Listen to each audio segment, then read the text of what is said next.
Shalom, Chaverim. Greetings, my friends, and welcome once again to a Heartfelt Haftarah. Uh, it's a very interesting Heartfelt Haftarah to me because this is my first session with hearing aids. And so it's like I'm listening to myself in a recording. It's very strange, but I'll get used to it, I'm sure. So, a little back reference. I came in, and it turns out that there was a machlochet, some dispute about what the Haftarah portion should have been last week. And it took a little while for Bob and I to fish up the information, but turns out that last week was Shabbat Shechalim. Now, for those of you who don't know, Shabbat Shechalim recognizes the ancient tradition of donating a half shekel. Every Jew would contribute one half shekel to the maintenance of the ancient temple. And this applied worldwide. During the time of the Roman Empire, money would be transported from the far reaches of the empire, from Italy and Gaul and Spain and North Africa, and made the temple, the second temple, a pretty wealthy institution. So anyway, this is it should probably be the traditional Shabbat for fundraising for the synagogue, but nobody's made that move as far as I know. So anyway, what I gave you, which was Jeremiah 33, is the standard reading, but Second Kings is the reading that should be read on Shabbat Shechalim. So didn't quite get it right, but this is an opportunity to tell you about it. Now you know, and the next time Shabbat Shechalim comes up, just address it by writing a generous check to the congregation. All right. So now we have moved on from Mishpatim last week, and we are on Terumah. Now, I've mentioned before that there are three climatic or culminating or denouement, as the French would say, events in the book of Exodus. And we're starting our path to the third, and that is the completion of the portable sanctuary, the Mishkan, in the desert. Now, Terumah is the moment where the commission is made. God tells Moses and the Israelites to build him a sanctuary that God might dwell in our midst. And so this is the moment when all of this begins. Ties actually rather nicely back to the idea of Shabbat Shechalim, even though that was for the permanent temple that would be built under Solomon. And we shouldn't be surprised, actually, that our Haftarah references us from the building of the portable sanctuary to the project of building Solomon's temple in the Haftarah. So, for whatever reason, I seem to have misplaced my stake, my tent post symbol, but we're in the tent post part. So I'm going to start by talking about ancient sanctuaries, just so that we understand what it is we're talking about. And another tragedy is last week someone donated us. Maybe it's not coincidental. I'm starting to think it's all a conspiracy. That we had a wonderful panoramic painting, a print really, of the portable sanctuary anonymously donated to the congregation. And I don't have it here with me right now. Maybe I'll display it for next week. But in any case, that can't be a coincidence, can it? That we're going to start talking about the Mishkan this week and someone gives us a picture of the Mishkan. Anyway, as often happens here at Kolami, people generously give us art, and we just don't have enough walls to display it on. So I've got to figure out what to do with it, but I will. In any case, so let's talk about ancient sanctuaries, ancient temples. The temple of, I'm going to talk in general Near Eastern terms. I'm going to pause for a second because something has happened.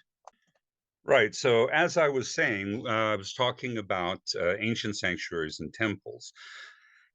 As archaeology in the 20th century advanced and we explored existing Egyptian temples, we uncovered more.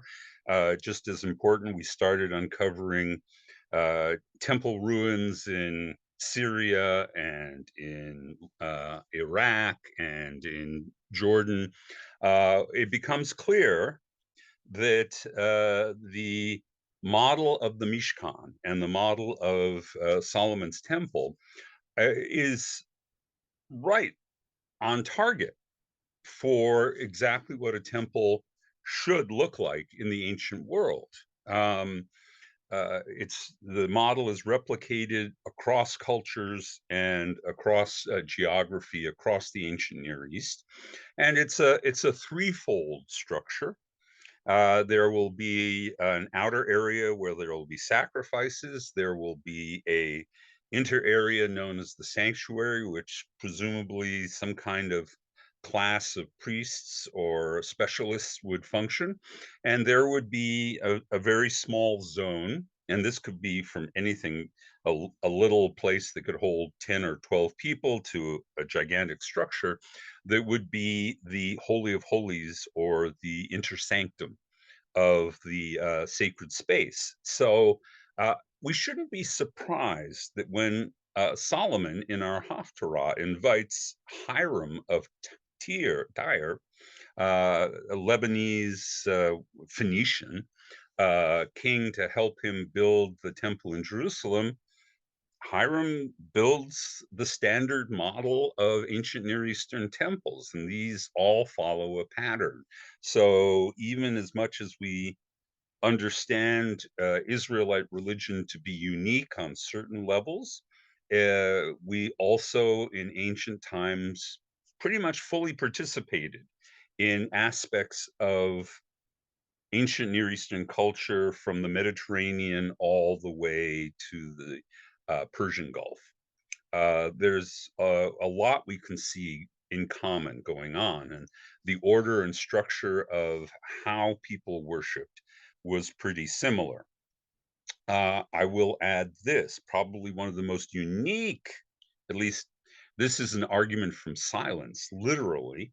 One of the unique features of the Israelite system was that when we did our material sacrifices, which would be foodstuffs and animals and salt and wine. A number of different things would have been sacrificed as offerings in the ancient synagogue or ancient temple in order to draw God close to us and us close to God.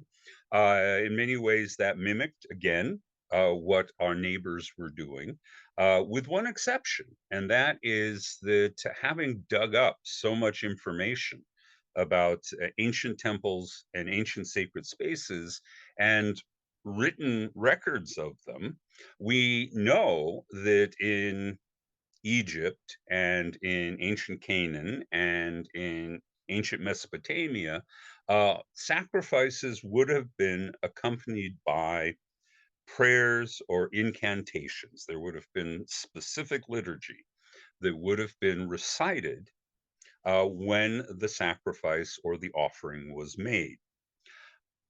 There is absolutely no parallel to that in the Torah or in the Hebrew literature. So from that, David Noble, who is one of a great scholars, Alav Shalom, he's passed away, of the ancient Israelite culture, made the argument that one of the unique features of the Israelite practice was that all of these offerings were made in our temple in complete silence. Now, we can try and figure out why that one distinction exists, and I can't say with any certainty what it is, but it creates a certain remarkable solemnity to be in the space where there's no music, there's no prayers, there's no incantations being offered, but there's just the silent offering and the crackling of the sacrificial altar going on. So it creates a slightly different dynamic from what would have been seen in an Egyptian temple or a Canaanite temple or a Mesopotamian temple. Some people counter arguing, well, the Psalms would be that, but in fact, the evidence of the Psalms is pretty clear. The most likely Psalms to be associated with the temple are called Shir Ma'alot, the songs of the steps. And it's pretty evident from the Psalms themselves, but also from people like Josephus, who gave us a little bit of external information about the temple, that those would have been recited walking into the temple up literally up the steps, right? The Song of the Steps. So there would have been Levites lining the temple stairway leading up to the threefold space that would be the temple itself, and they'd be singing Shir Hamalut Veshuv Adonai et Shiv, yeah, like that. And but once we go into the sanctuary itself, there is no evidence of musicality or a liturgy or anything like that. So that too would have been a unique feature. So what we come to understand is that in ancient Israel, it's not completely unique. There's something revolutionary going on in the biblical period with our ancestors that creates monotheism, that creates Judaism, that creates this incredibly influential religious tradition that spreads to shape early Christianity and early Islam and all that sort of thing. But at the same time, it's not just like we were hermetically sealed off from our fellow cultures in the ancient Near East. There's a lot that we did in common with other people, non-Israelites, around there when it came to worship, practice, customs, things like that. So, and that gives us, I think, a fairly realistic picture of what ancient Israel looked like. We had a lot of things that we shared with other cultures, but we also had a very unique sense of our mission and our ideas of monotheism. Uh, I think the most distinctive part of the ancient Israelite uh, culture was its own perception of itself, which was that we were different, that we were doing something unique compared to all the pagan cultures around us. So I'm going to stop my tent pig speech right now, and we're going to move on from that interesting anthropological thing to the Haftarah itself. So our Haftarah for Terumah is First Kings chapter 5. And just as in our Torah portion, Moses is receiving his first commission from God to build the portable sanctuary with some information about its dimensions and its design and things like that. Our parallel in the Haftarah is where Solomon reaches out to King Hiram, and they come to an agreement that they are going to join together and build a permanent sanctuary on Mount Zion in Jerusalem. And what unfolds then is kind of tedious, just like it is sort of in the Torah portion, where we get a lot of dimensions and descriptions and materials and things like this all being laid out for us. Um, I think the purpose is for us to be in awe of the material effort put into creating a house for God. Now, we perhaps are a little jaded. We live in a much materially richer world than our ancestors did. We build skyscrapers. It seems a little blasé. If someone made a list of all the materials that went into the Empire State Building and described it in detail and all that sort of thing, we would be bored because we're so used to uh, getting what we want when we want it, delivered the same day. But for the ancients, the idea of the construction of this very, very large structure that would involve cut stones and cedar transported from hundreds of miles to the north, and all the fabrics, the gold, the silver, all of these rich materials being put into this building, would have been awe-inspiring and intriguing and striking and compelling. Oh yeah, I'm living in my mud hut with my family of six and my 15 animals that I bring inside my house every day. But wow, God's house is like completely more awesome. And just like uh, cathedrals, churches, synagogues with perhaps a little more money than Colamy, do we often build to develop a sense of awe and to make our sacred spaces seem different from our everyday spaces. And that's exactly what's going on here. And the symbolic significance of this comes from uh, the word karab. That's the verb to draw close. Kruva is closeness. And we see, just to give you another example from Jewish angelology, we have the karuv, or what we would translate as cherub, not a cheeky little fat angel, but rather an awesome, fearsome creature of ancient Near Eastern features. Hold on, maybe something like this, right? Something like a sphinx. But in any case, the root of the term karuv means close. The creatures, the angels that are close to God, the guardian spirits, and things like that. And from the same root, the word for an offering in ancient Israelite language is not a language parallel to sacrifice, to, as we would say, to give something up, but rather it's korban, exactly the same root letters, meaning this is a method for us to draw close to God. So, the whole idea, the whole symbolism of the ancient uh, temple and the ancient Mishkan, all of these shrine objects that we would create, was for us to have a sense of God's closeness.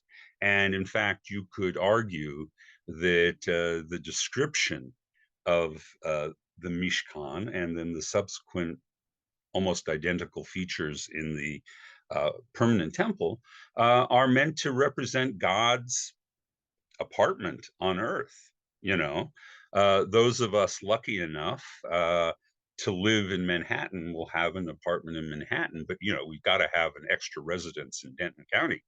And likewise, this was symbolically God's apartment on earth so that God could be in our presence. And in that case, um, what were the priests? They were the ancient divine wait staff, right? That attended to God's apartment.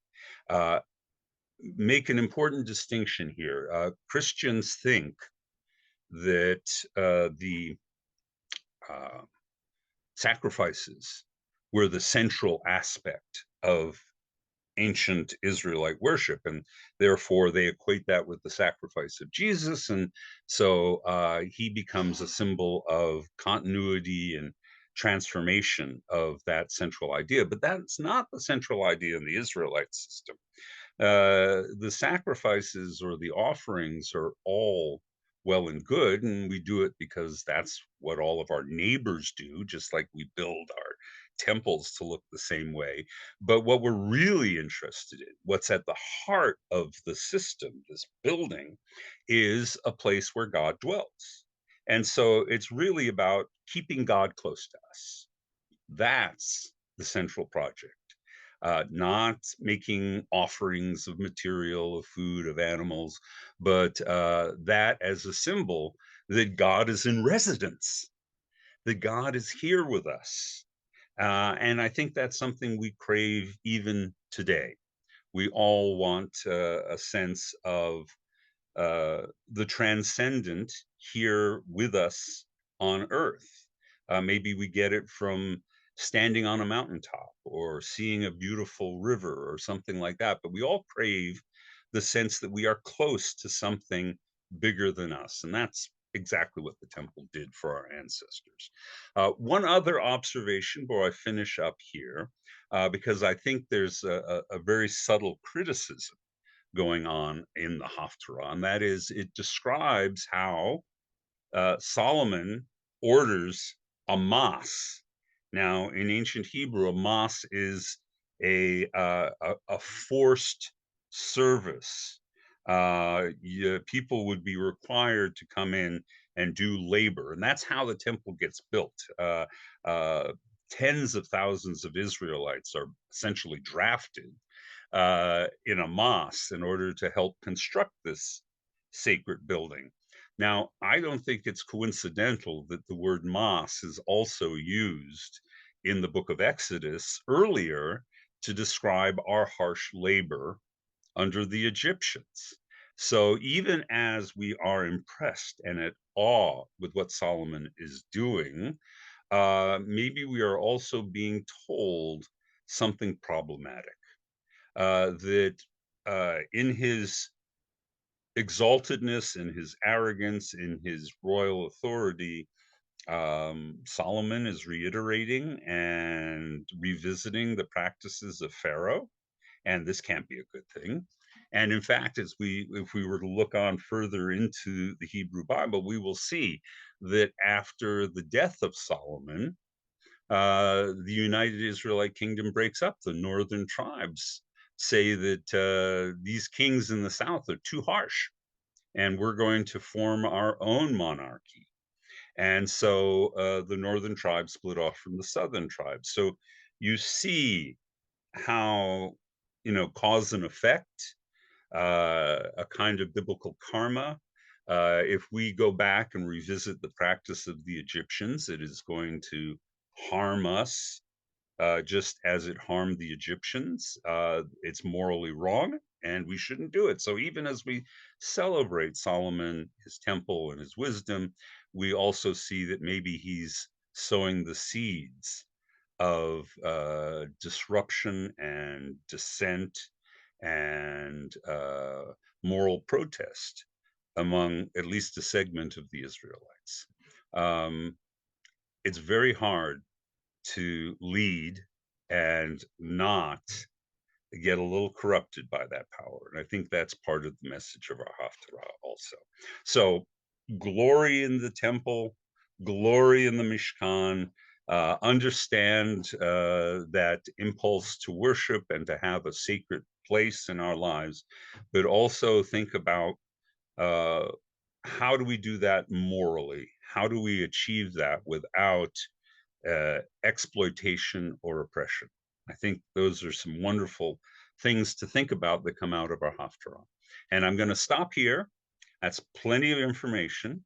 And thank you all for listening in. And I look forward to talking with you next week.